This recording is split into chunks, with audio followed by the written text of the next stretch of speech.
இப்போது வீட்டில் சமைக்கிறாங்க, வீட்டில் சமைக்கும்போது தப்பாக இருந்தால் சொல்கிறோமே தவிர நல்லா இருந்தால் சொல்கிறது இல்லையே. காதலிக்கும் போது அழகாக இருக்கேன்னு சொன்னவன் கல்யாணத்துக்கு அப்புறம் சொல்கிறானா தெரியாது. You understand what I am saying? அதுதான் பெரிய பிரச்சனையாவே இருக்கு நிறைய பேருக்கு ரிலேஷன்ஷிப்ல. ஸ்டார்டிங்ல இன்ட்ரெஸ்ட் இருக்கு, போக போக அப்படியே குறைஞ்சிருது அப்படின்றது தான் அது பெரிய டேக்கன் ஃபார் கிராண்டட் ஆயிடுது அது. சின்ன விஷயங்க. நீங்க வந்து யோசிச்சு பாருங்க. நீங்க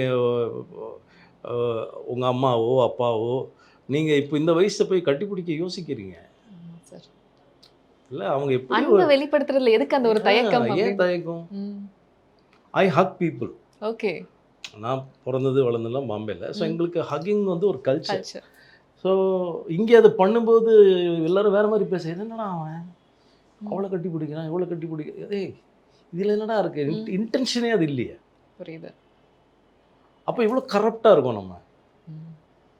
அப்போ அந்த கரப்ஷன் எங்கேருந்து ஸ்டார்ட் ஆகி அது எப்படி ஒரு ஒரு நெருடலை உருவாக்கிடுச்சு பாருங்க. சொந்த அம்மா அப்பா, சொந்த அண்ணன் தம்பி, அக்கா, friends, you're hesitant to tell them boss I love you. I love you is not I love you. Yeah. இல்லையா?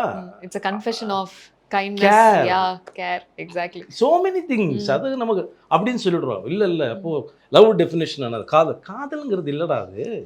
அது என்ன வேணால் சொல்லலாம். நான் மரியாதைன்னு சொல்லலாம், ம். அது நட்புன்னு சொல்லலாம், அன்புன்னு சொல்லலாம். அதுக்கு நிறைய ஷேட்ஸ் இருக்குது. எஸ். அது புரிஞ்சுக்கிறது கஷ்டம். அது புரிய ஆரம்பிச்சுட்டோம்னா life is beautiful. That's my quote no. Life is beautiful. Life is very beautiful. அதாவது காதல்ன்ற வார்த்தையோட இந்த லவ் வந்து சுருக்கிட்டாங்க. அது லஸ்ட்டாக மாறுது. ஆமா. ம். அதுக்கு அர்த்தத்தையே மாத்திட்டாங்க. அது லவ்ங்கிறது லஸ்ட்டாக ஆயிடுச்சு. அது இல்லையே. ம். Okay. I love my mother, I love my father, I love my brothers, I love my wife, I love my son, I love my neighbours, I love you, I love him everybody. Yeah. So இதில் என்ன conflict of interest இருக்குது?